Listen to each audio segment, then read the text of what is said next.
There's no feeling more intense than starting over. If you deleted your homework the day before it was due, as I have, or if you left your wallet at home and you have to go back after spending an hour in the commute. If you won some money at the casino and then put all your winnings on red but it came up black. If you got your best shirt dry cleaned before a wedding and then immediately dropped food on it. If you won an argument with a friend and then later discovered that they just returned to their original view. Starting over is harder than starting up. If you're not ready for that, like if you've already had a bad day, then what you're about to go through might be too much. Feel free to go away and come back. I'll be here. Alright, thanks for coming with me on this trip. I'll understand if you have to take a break at any point. Just find a safe place to stop and quit the game. Don't worry, I'll save your progress, always, even your mistakes. This game is a homage to a free game that came out in 2002, titled Sexy Hiking. The author of that game was Jazuo, a mysterious Czech designer who was known at the time as the father of B games. And B games are rough assemblages of found objects. Designers slap them together very quickly and freely, and they're often too rough and unfriendly to gain much of a following. They're built more for the joy of building them than as polished products. In a certain way, Sexy Hiking is the perfect embodiment of a B game. It's built almost entirely out of found and recycled parts, and it's one of the most unusual and unfriendly games of its time. In it, your task is simply to drag yourself up a mountain with a hammer. And that act of climbing, in the digital world or in real life, has certain essential properties that give the game its flavor. No amount of forward progress is guaranteed. Some cliffs are too sheer or too slippery. And the player is constantly, unremittingly in danger of falling and losing everything.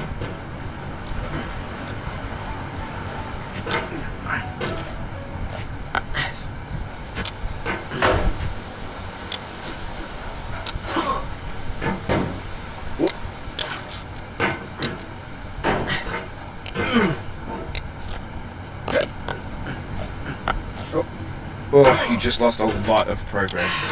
That's a deep frustration, a real punch in the gut.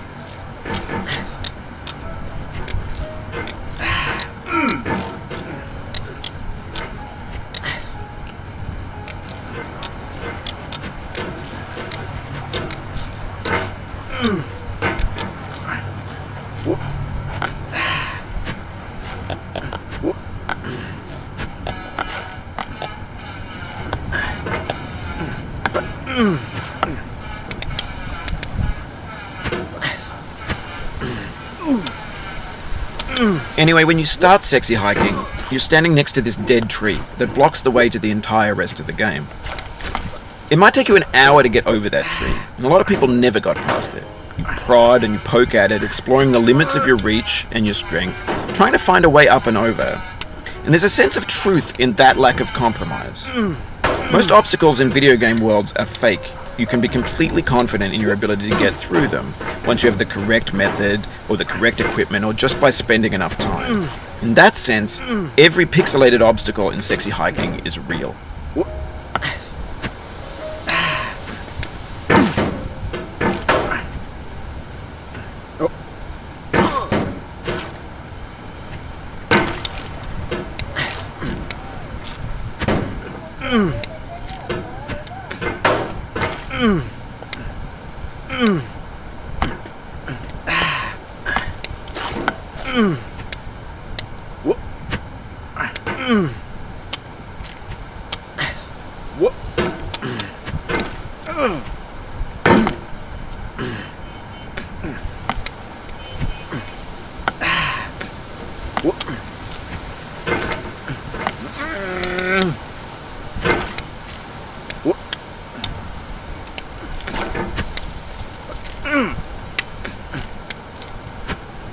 Oof, sorry about that.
The obstacles in sexy hiking are unyielding, and that makes the game uniquely frustrating.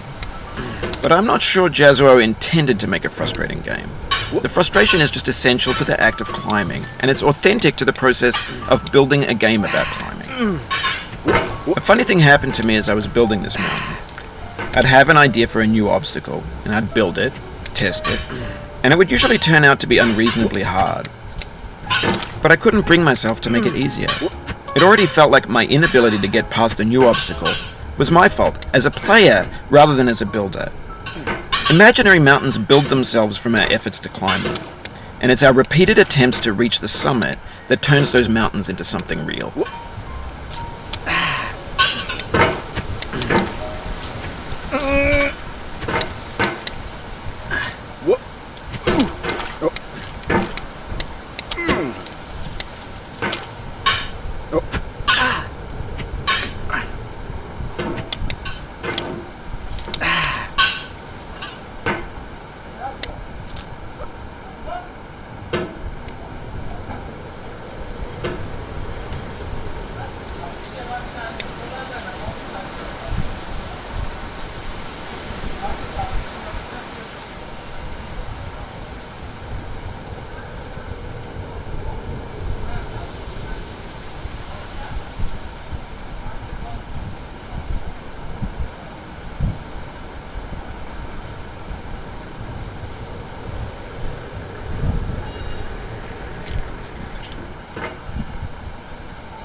Oh, it happened again. Keep on trying, don't let it get to you.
This thing that we call failure is not the falling down, but the staying down.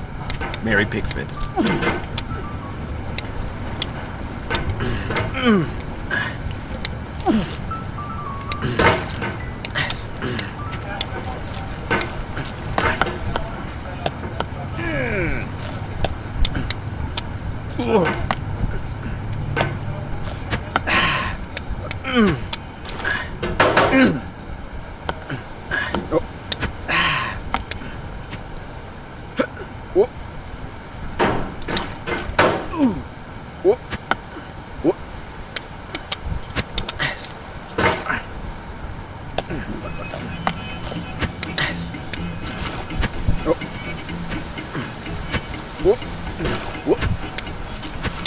Get nasty, boy.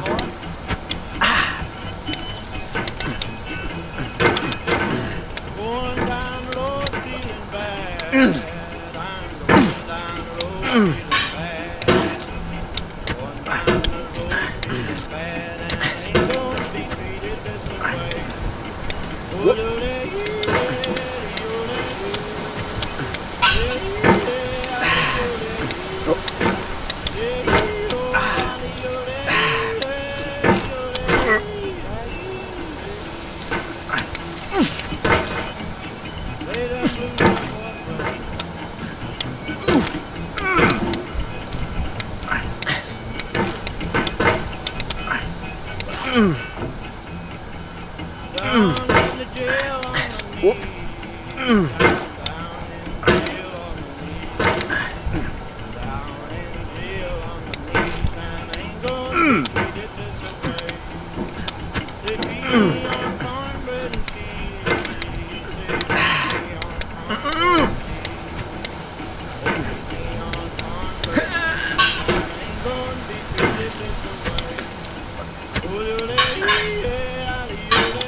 $10 you fix my feet. $10 you